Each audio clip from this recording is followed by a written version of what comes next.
crítica de cine y a la vez es docente de acá de la Facultad de Comunicación de la Universidad de Medellín. Profesora, ¿cómo está? ¿Cómo se encuentra? Hola, Yosandi, ¿cómo estás? Muy bien, gracias.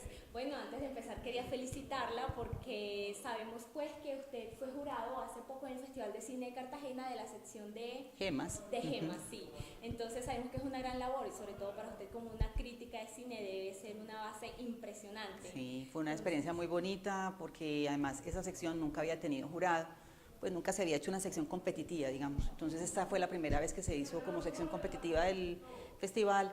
Tenía 15 películas que acaban de llegar de los más importantes festivales, premiadas, o sea, ya había como digamos una selección de lo mejor que se había visto del cine este año y el año pasado. Entonces fue una experiencia muy importante, muy gratificante.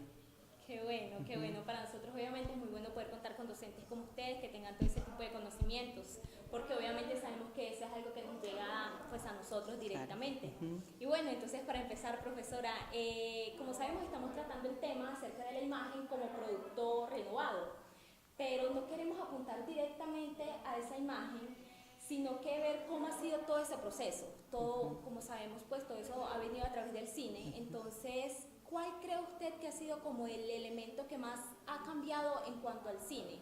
En la parte técnica podríamos enfatizarnos un poco. Sí, el cine tiene una característica muy importante y es que es un lenguaje, una narrativa, una técnica, un medio de expresión, un medio de comunicación que se ha desarrollado de una manera muy rápida, muy vertiginosa. Es el de las artes, es la más pequeñita, la más chiquita.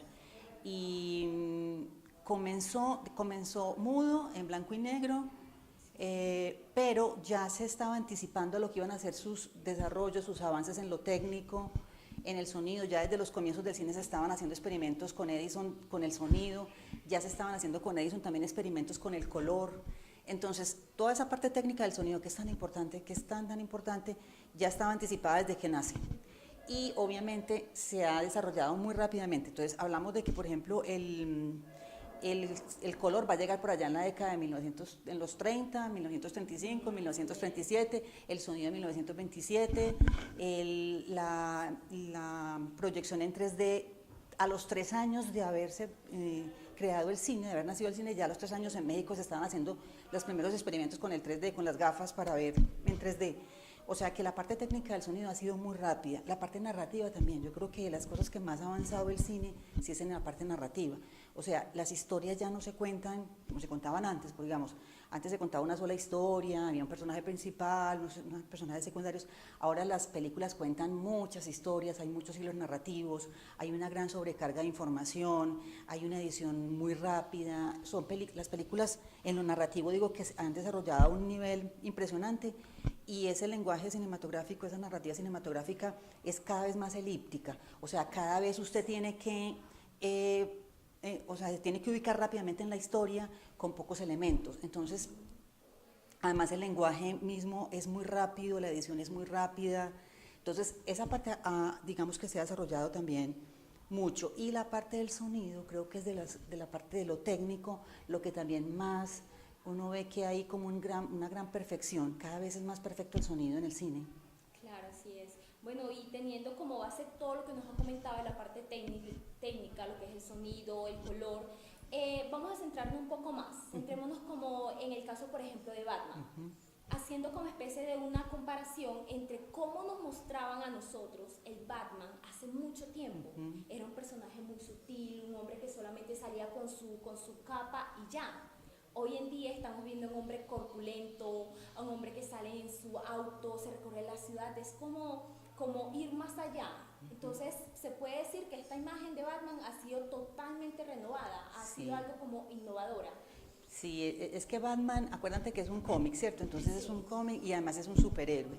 Entonces lo que se ha hecho ahora es que, digamos que esos superhéroes de alguna manera sirven a la ideología de Estados Unidos, una ideología a la que le sirven los superhéroes precisamente para promover su dominio, su poder económico, su poder con las armas, su predominio, digamos. Entonces, de alguna manera, Estados Unidos ha tomado esos héroes que vienen pues de la caricatura y de alguna manera siguen siendo caricatura, porque así haya pasado el tiempo, siguen siendo buenos. Sí. Y tienen licencia para matar y siguen siendo, o sea, y siguen siendo buenos, o sea, están dibujados como una caricatura, con rasgos muy sencillos, pero lo que tiene ahora añadido, por ejemplo, un personaje como Batman es que pertenece como a una élite, o sea, él representa una élite, o sea, tiene un carro que es un Lamborghini, que es una marca que solamente lo pueden tener pues gente con mucho poder adquisitivo, Sí. entonces el Lamborghini eso no lo tienen sino unos pocos.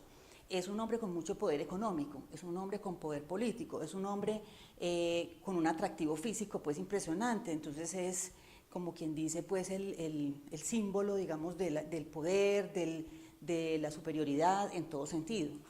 Y de alguna manera eso sirve como a unos intereses ideológicos del país que es Estados Unidos, de este país pues que nos vende este tipo de superhéroes y que nos los va remozando, nos los va cambiando con la época.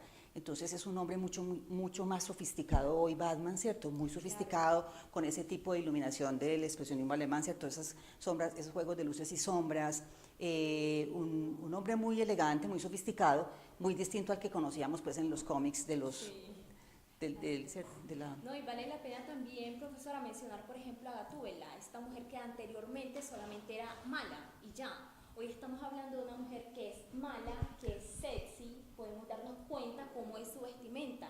Es decir, que este cambio no sea solamente como al momento de venderlo, sino también dependiendo del contexto pues del cual se esté tratando. Claro, ya ella es la mujer fatal, que es como digamos como la mujer que se creó en el cine en los años 40, ese prototipo de femme fatal, de mujer fatal. Sí. Entonces esta mujer ya así como entonces, mujeres muy sexys, muy atractivas, y ese prototipo pues de mujer, pero como dentro de estas características que tiene el cine de hoy, que es como el cine hipermoderno, que es ese cine que tiene mucho impacto visual, muy espectacular, muy sobrecargado, muy elaborada la imagen, muy publicitaria, digamos de alguna manera la imagen, muy cuidadoso todo lo externo, ¿cierto? Entonces esos personajes son muy simples, pero eso sí, la apariencia y lo espectacular y todo todas esas características que tiene el cine hipermoderno, que es el que estamos hablando como de esta cultura hipermoderna, Batman es un producto perfectamente dentro de esa categoría.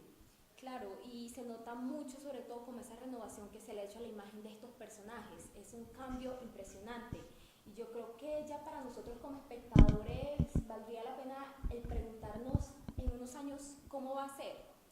O sea, ¿qué va a pasar? ¿Qué puede llegar a pasar dentro de unos años? Sería como un tema bastante que ya cada uno sería bueno que empezara a tratarlo de manera subjetiva. Estamos viendo todo el cambio que ha tenido la imagen. Claro que también hay otra característica de la imagen hoy y de los géneros en general del cine, es que hay como una hibridación también cultural, de géneros. Entonces tú uno ve una película de ciencia ficción que mezcla elementos del cine de los años 40, del cine negro, y se está hablando de una película de ciencia ficción, o sea, del futuro y pasado. Entonces se mezclan géneros, tiempos, culturas. Hoy las películas, por ejemplo, no cuentan una sola historia, sino que cuentan muchas historias. Acabo de ver una película que es 360 de Fernando Mireles, donde son como 17 personajes. O sea, entonces ya no hay un solo personaje principal, sino muchos personajes, muchas historias, muchos hilos narrativos. Todo eso hace parte como de las características de este cine que vemos hoy. Bueno, profesora, yo creo que con estos temas a tratar, yo creo que queda bastante claro el hecho de la trascendencia que ha tenido este personaje Batman, Gatúbela, el cine también en nuestras vidas al pasar de los años. Entonces, le agradecemos mucho por su tiempo. Con mucho gusto, Yosanti. Y bueno, entonces ya como les dije ahorita, quedaría por parte de cada espectador hacer como un análisis, hacer su propia encuesta acerca de qué puede llegar a pasar en un futuro. Profesora, muchísimas gracias. Con mucho gusto. Bueno.